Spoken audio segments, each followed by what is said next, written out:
সালাতে কিভাবে ভুলে গেলে কখন কিভাবে সেজদা দিতে হয় এই বিষয়ে একটি হাদিস এসেছে। আন আবি সাঈদ আল খুদরি রাদিয়াল্লাহু আন أن النبي صلى الله عليه وسلم قال আবু সাঈদ খুদরি রাদিয়াল্লাহু আনহু হতে বর্ণিত, তিনি বলেন আল্লাহর নবী বলেছেন, ইদা শাক্কা আহাদুকুম ফি সালাতিহি, যখন তোমাদের কেউ সালাতে সন্দিহান হয়ে যায়, এত পরিমাণ সন্দিহান হয়েছে, ফালাম ইয়াদরি কাম সাল্লা থালাথান আম আরবাআন, সে জানে না সে 3 রাকাত পড়েছে না 4 রাকাত পড়েছে।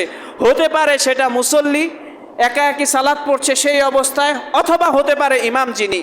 ফালইয়াতরাহিশ শাক্কা, সে যেন সন্দেহকে দূর করে, ওয়াল ইয়াবনি আলা মা আস্তাইকানা, এবং যা সে নিশ্চিত তার উপর নির্ভর করে। এটা দ্বারা উদ্দেশ্য হলো আপনি সালাত পড়ছেন, এখন আপনার সন্দেহ হচ্ছে আপনি 3 রাকাত পড়লেন না 4 রাকাত পড়লেন। আপনার যখন সন্দেহ হবে তখন আপনি চেষ্টা করবেন নিশ্চিত কোনটা, তার মানে 3 রাকাত এটা নিশ্চিত, 4 রাকাত নিয়ে সন্দেহ, তখন আপনি 3 রাকাতের উপর নির্ভর করে 4 নম্বর রাকাত অতিরিক্ত পড়বেন। অথবা আপনার সন্দেহ হচ্ছে আপনি 1 রাকাত পড়েছেন না 2 রাকাত পড়েছেন, তখন আপনি নিশ্চিন্ত হওয়ার চেষ্টা করবেন কত রাকাতেরটা নিশ্চিত হতে পারে।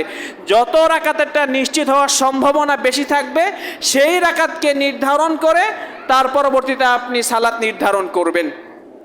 তারপরে আল্লাহ রাসূল বললেন, সুম্মা ইয়াসজুদু সাজদাতাইনি ক্বাবলা আন ইউসাল্লিমা, সালাম ফিরানোর পূর্বে 2টা সেজদা দিয়ে দিবে।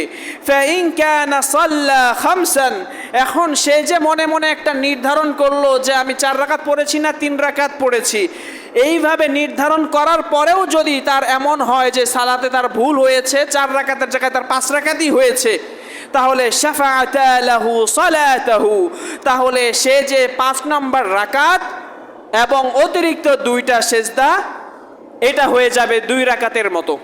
অর্থাৎ সে যে 1 রাকাত অতিরিক্ত হলো, সে মনে করেছিল 3 রাকাত পড়েছে কিন্তু মূলত সে পড়েছিল 4 রাকাত। সে তার মনের ওপর নির্ধারণ করে অতিরিক্ত আরেকটা রাকাত যখন যুক্ত করলো, তার কাছে 5 রাকাত যুক্ত হয়ে গিয়েছে, কিন্তু সে মনে করেছে তার 4 রাকাত হয়েছে।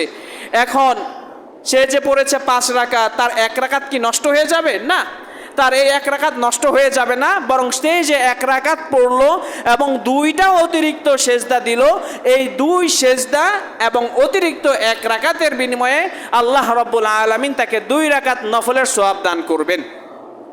ওয়াইন কানা সাল্লা ইতমামান, যদি সে 4 রাকাত বিশিষ্ট 4 রাকাতই পড়ে, অর্থাৎ তার 5 রাকাত হয়নি, সে 4 রাকাতই পড়তে পেরেছে, কানাতা তারগীমান লিশায়াতিন, তাহলে ওই যে 2 রাকাত ছিল, 2টা সেজদা অতিরিক্ত ছিল, সেই 2টা সেজদা হবে শয়তানকে লাঞ্ছনা করা, শয়তানকে ধোঁকা দেওয়া, শয়তানকে অপমান করা। কিভাবে অপমান করা? শয়তান আপনার সালাতের ভিতরে শয়তান আপনার সালাতের ভিতরে সওয়াব কমিয়ে দিয়েছিল, নেকি কমিয়ে দিয়েছিল। কিভাবে? আপনার মনের মধ্যে এসে বিভিন্ন কিছু মনে করানোর মাধ্যমে। এখন যে আপনি অতিরিক্ত 2টা সেজদা দিলেন, শয়তান তখন আফসোস শুরু করে দিল যে তার নেকি কমানোর জন্য আমি তাকে ভুল করানোর চেষ্টা করেছি, আর সে অতিরিক্ত 2টা সেজদা দিয়ে আমাকে লাঞ্ছনাই করে দিল, বরং আরও সে বেশি নেকি অর্জন করে ফেলল। এইভাবে শয়তানকে অপমান করা হয়। হাদিসটি হলো সাহিহুল মুসলিমের 571, আবু দাউদের 1034-24 এবং ইবনে মাজার 1210 নম্বর হাদিস।